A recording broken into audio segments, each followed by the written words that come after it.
Hello again, Andy with Handy Andy Handyman. Welcome back to another run through. Today we're out at a project over in the Woodstock area.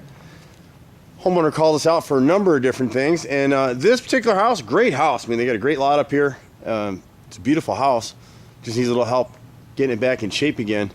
One of the things that we come into all the time with these gutter systems, this house has gutter helmets on it, and people forever are going on home shows and buying these systems because they think they're maintenance free and they're not.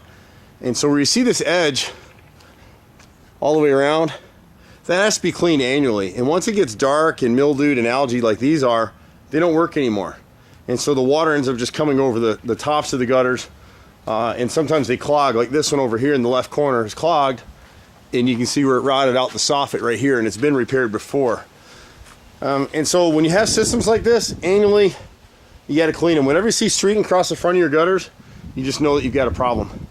The other thing that we're drawn to in this house is if you look at these dormers, this is not hardy plank siding. This is what's called niche siding. It's a cheaper knockoff builder grade product. There's nothing inherently defective about it if you keep it painted and caulked and everything. The only issues you'll have with niche siding that we've seen is like on these dormers. If you look closely at the siding here and on the chimney on all these dormers, it's all delaminating at the edges. So the left and right sides of both of these dormers over the garage need to be replaced. You can see it a little bit better on this one. Sorry, there's so much sun here. You know, most homeowners will come and go inside their house, and they'll never really notice this stuff until suddenly they see a big leak inside the house, because that's what ends up happening. The water gets in behind the siding and the flashing, and you've got a problem. But overall, the house is in pretty good shape. It's to that point where it really needs to be painted, and we hand paint. We don't really spray paint much unless someone's selling a house, but when we hand paint a house, that paint job's usually good for about 10 years. A little bit of rot right here on the left entry column right here. This little picture mold right here is rotted. And then this front triple window, all these trims just get a lot of abuse. You can see where somebody puttied this in, but it's now rotted through and is into the frame. The same thing here on these two centers, this one and this one. They've been puttied over probably the last time they were painted, and now they've rotted through. You're to a point with these are wooden sash windows, which is fine, but you can see where they never caulked the sash points in the frames here. The last couple guys that have painted, you can see the windows just now starting to rot. It's not rotted through yet, but if they can come through and caulk and paint everything up, they'd be in great shape. On this right side of the house, the basement window right here, the nose has rotted. The sill is still good, but just the nose and part of the right brick mold right there, we'd replace it. But again, with siding like this, you'll see this all over Atlanta, this niche product. And people think it's hardy plank. Hardy plank has kind of become what Xerox became for copies once upon a time. Nobody even makes copies anymore, but it just kind of became synonymous with it in common parlance. And so the niche siding is about $2 a board cheaper than the James Hardie hardy plank that we use. We've never had delamination with hardy plank ever, never will.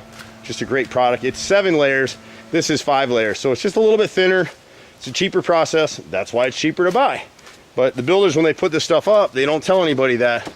Now, don't be alarmed with the rest of your house, or if you have niche siding, there's nothing wrong with it. Just keep it caulked and painted, but just know that you need to keep your eye on dormers, gables, and chimneys.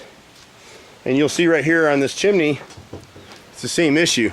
So somebody came in, put this gutter system in, and you can see right here, they didn't have kick-out flashing at the chimney, so water's been getting between the chimney and the gutter right in this corner, and you can see how delaminated the pieces are just falling apart right here. So there's 4 or 5 pieces in this section right here.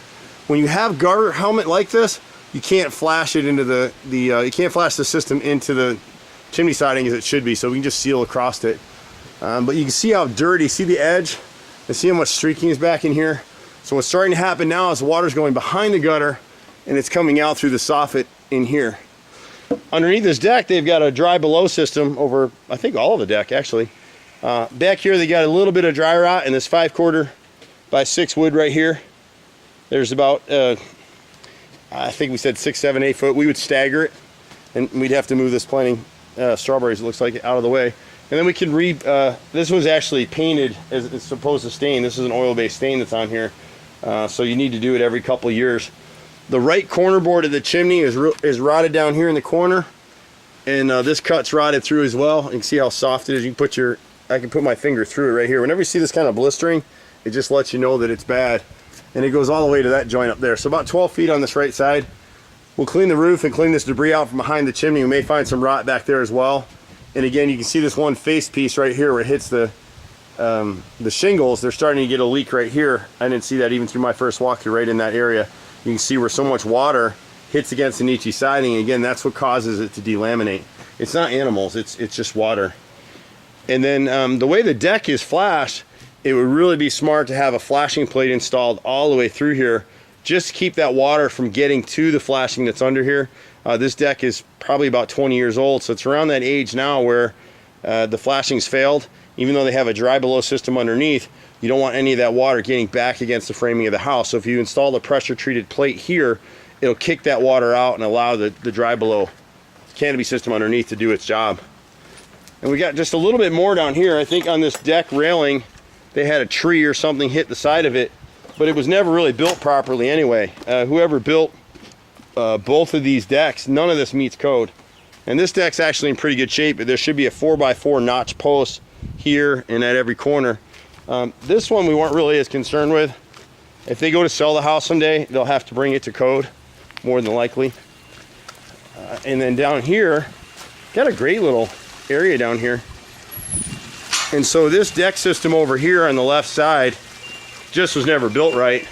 And then it got hit by a tree in the corner and it popped it loose up here.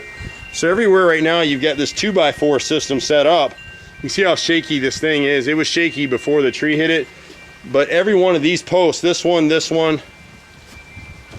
should be another 4x4 post here in the corner, here in this corner. There's no post at all supporting this railing. Same thing back here in the corner. So someone just built this. It wasn't a contractor like us. The builder didn't do this, so I don't know who would have done this, but we'd add a post here, another one here, another one here, and another one here. So you got about 7 posts that need to come into this area, and then it can be restained and be good to go. Really nice house. We do a little bit of everything. A ton of our stuff is carpentry work, a lot of exterior repairs, but we do all kinds of electrical and plumbing and painting and flooring, bathroom renovations, kitchen stuff. You name it, we pretty well do it. So we've been doing this stuff for a lot of years out here in Atlanta. I'm a 4th generation contractor, so a lot of these things we're doing them the same way. My brother and I are doing them the same way my dad did, and his dad before him, and great-great-granddad did as well. So it's an interesting process, but the biggest complaint with us is getting us on the phone is hard. It's me, my brother, and 15 guys running all over Atlanta. But we love projects like this. You can find us at 770-912-2829 or catch us online at HandyANDYFixit.xyz.